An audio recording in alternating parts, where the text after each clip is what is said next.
और जब हिंदू मुसलमान करते हैं, मुसलमान इतना नाजायज दिखाई देते हैं, तो बीजेपी वाले सारे प्रवक्ता मुसलमान क्यों रखे हैं? जो अनाज किसान उगाते हैं उनको आप मुफ्त में दाने दे रहे हो। सिचुएशन आप बता रहे कि आएगी, क्या नहीं लगता वो ऑलरेडी आ चुकी है? नहीं, ऐसा कुछ नहीं है। ऐसा अगर आ गया होता तो फिर ये लोग यहाँ पर क्यों आते?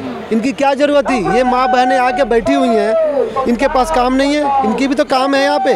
लेकिन आज जो हालात है देश का, बांटने का पूरा तरह से जो साजिश चल रहा है, और मेरे लग रहा है कि ये सरकार में 30% लोग, देश में 30% लोग ही जो सुकून से और सफल हो रहे हैं। 70% लोग इतने सांसद से ज़िंदगी काट रहे हैं। शायद आप पता कर लीजिए कि पहले के समय में हर घर में कुछ ना कुछ पैसा रहता था, आए दिन दुख बीमारी परेशानी या किसी ज़रूरत में औरतें रखती थी जो काम आता। आप मुझे बताइए 70% लोगों के पूरे देश में हर घर में उठा के देखिए तो कहीं भी पैसे नहीं मिलेंगे। सब डिजिटल हो रहा है और हालत पीछे इतनी कि खाने की बिना मोहताज है। जन धन योजना के तहत जो है सरकारी मदद आती तो है लोगों को। देखिए, मैं आपको बता रहा हूँ, हमारे देश में सारे अनाज उगते हैं, सारी फैसिलिटी इस भारत देश में सब कुछ से भरा हुआ है। खाने पीने रहने से, हवा पानी से आज हालत देखिए कितनी ख़राब हो गई। जो अनाज किसान उगाते हैं उनको आप मुफ्त में दाने दे रहे हो, ये कोई तरीका होता है? ये दाने बचा के आप कहीं एक्सपोर्ट करो, वो पैसा लाओ ताकि यहाँ कोई तरक्की कराओ। दाना फेंक रहे हैं, सोचिए बात को।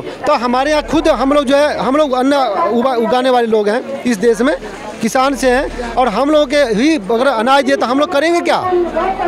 जिसकी ज़रूरत हो, जिसको भूखे हो खिलाओगे तो वो तो कुछ ना कुछ काम आएगा, खाए हो खिलाओगे तो उल्टी कर देगा। ये हालत चल रही है और इस देश की इतनी बुरी हालत चल रही है कि आने वाले 10 साल 15 साल में ये युवा जो है बिल्कुल क्रांतिक हो जाएंगे। कौन सी पाठ पढ़ाएंगे आप?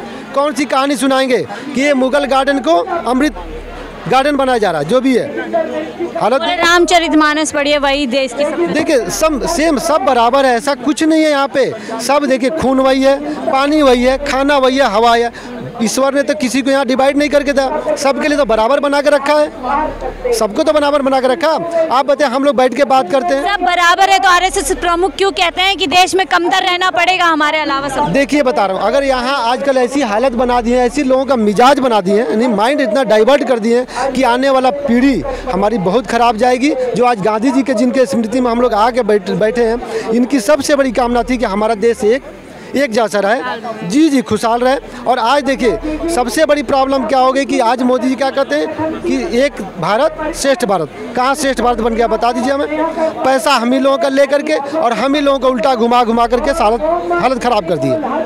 आप देख रही हैं, वाकई में जनता आज की डेट में 70% इस देश की पब्लिक बहुत परेशान है। कारोबार से जाके देखिए, निम्न वर्ग के लोग हालत देखिए, 30% लोग जो बड़े बड़े लोग बैठे हुए हैं उन्हीं के पास राज चल रहा है, वही खुश हैं और वही ये सब आतंक भी कर रहे हैं। 2024 में कुछ तस्वीर बदलती नजर आ रही है? बदलनी तो है, पक्की है। उनको ही पता कि देखिए किसी का समय बराबर नहीं रहता। यहाँ तो जनता है और ऊपर ईश्वर है, वो सबको जानता है। उसकी आवाज़, गरीबों की जो आवाज़ यहाँ बैठे सबकी आवाज़ उसको सुनाई देगी, वो बदल देगा। सत्ता में कोई परमानेंट के लिए नहीं आता, ये तो आती जाती रहेगी। लेकिन जो इन्होंने हालत किया है 10 साल में, उतनी दुर्दशा 70 साल में कोई ने देखा था ना, अब देखने लायक रह गया है।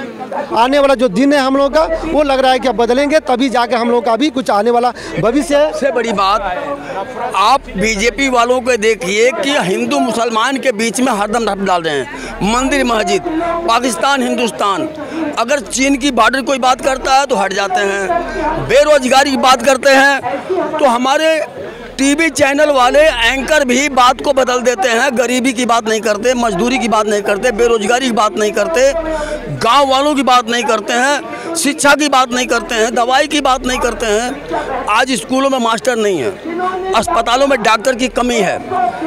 और जब हिंदू मुसलमान करते हैं, मुसलमान इतना नाजायज दिखाई देते हैं, तो बीजेपी वाले सारे प्रवक्ता मुसलमान क्यों रखे हैं?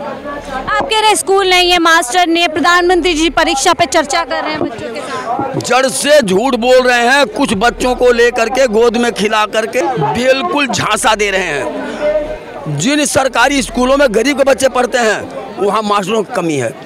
जहाँ अस्पताल सरकारी है, जहाँ गरीबों की दवा होती है, वहाँ दवाई कमी है, डॉक्टर लिख देता है बाहर से खरीदने के लिए। आज उनको खुद को सोचना चाहिए। आरजेडी ने रामकृपाल यादव को भगाया, उन्होंने धो दिया। ये जिस पार्टी के घोटालेबाज निकलते हैं उनको वॉशिंग मशीन में धो करके बीजेपी में शामिल कर ले, वो पाप हो जाता है। आज साजिया इल्मी आम आदमी पार्टी में थी, बीजेपी वाले उसको प्रवक्ता बना दिए। शाहनवाज हुसैन एडवाणी जी के दामाद हैं, प्रवक्ता बना रखे हैं। मुख्तार अब्बास नकवी जोशी जी के दामाद हैं, प्रवक्ता बना रखे हैं। एम अकबर जी वो अशोक सिंघल के दामाद हैं, उनको प्रवक्ता बना रखे हैं। आखिर तुम रिश्ता जोड़ सकते हो? गरीब अगर रिश्ता जोड़ता है तो उसको लव जिहाद कहते हो। सचिन पायलट की घरवाली फारूक अब्दुल्ला की बेटी हैं। लव जिहाद पे बहुत बड़ी रैली निकली आज। ये लव जिहाद एकदम अफवाह है, जड़ से अफवाह है, सदियों से चला आया है। लोग आपस में रिश्ता जोड़ने की, हमारा रामायण बताता है रावण की माँ धोबन थी, क्यों उनको देखते हैं। हमारा संविधान बताता है पांडवों की माँ कुंती यादव की बेटी थी, सुभद्रा यादव की बेटी थी। देश में सब आज़ाद है, कोई भी किसी से मोहब्बत कर सकता है। हमारा देश आज़ाद है, लोकतंत्र है, संविधान में कोई किसी को अपना जीवन साथी बना सकता है और कोई भी रंग का पहन करके कुछ भी कर सकता है। हेमा मालिनी पाकिस्तान की मुसलमान की लड़की हैं, वो हिंदू के नाम से बीजेपी के अंदर शामिल हैं। वो सन्यासी फिल्म में भगवा पहन करके वो सन्यासी करके नाचती हैं। कंगना रनौत लड़के के पीठ पे जूता रख करके खड़ी हैं, वो नहीं बुरा है। स्मृति ईरानी भगवा पहन के फिल्म बनाती है, वो नहीं बुरा है। एकदम ये झूठ का मुतदी बांध करके नफरत फैला रहे हैं। रंग के जरिए किसी एक धर्म को टारगेट किया जा रहा है। ये धर्म के नाम पर केवल अफवाह फैलाते हैं ताकि लोग लड़ते झगड़ते रहेंगे तो मेन मुद्दे से भटक जाएंगे। मेन मुद्दा से भटकाने के लिए अटल बिहारी वाजपेयी ने सारा रोजगार कार्यालय बंद कर दिया। बेटे आप भी रोजगार कार्यालय में फार्म भर होते हुए थे, आज लड़के हाई स्कूल इंटर पास करते थे, एमए बीए होते थे, रोजगार कार्यालय में फार्म भरे आते थे। रोजगार कार्यालय अटल जी ने बंद किया। दुनिया की तमाम बैंकों को इकट्ठा करके बैंक वालों को छुट्टी कर दिया, भर्ती के बजाय मोदी जी ने छुट्टी कर दिया। रेलवे के लोगों के 17 लाख से ज़्यादा लोगों को घर बैठा दिया। आज बेरोजगारी इतनी चरम सीमा पर चली गई है कि जो 4 साल की नौकरी दे रहे हैं, 1 साल में अग्निपथ अग्निवीर वाले लड़के ट्रेनिंग करेंगे। कह रहे हैं महंगाई के मामले पे पाकिस्तान से कंपैरिजन कर रहे हैं, देखो वहाँ पे आटा भी नहीं मिल रहा, हम तो यहाँ मजे से। हमें पाकिस्तान में जाने की क्या ज़रूरत है? वो तो अपनी नफरत की दुनिया में मर रहे हैं। पाकिस्तान का सेना पाकिस्तान को कब्जा कर लेती है। हमारे हिंदुस्तान में ऐसा कभी नहीं हुआ है। हमारे हिंदुस्तान में चुनाव लड़ते हैं, बहस करते हैं, एक दूसरे के दुख सुख में जाके शामिल होते हैं।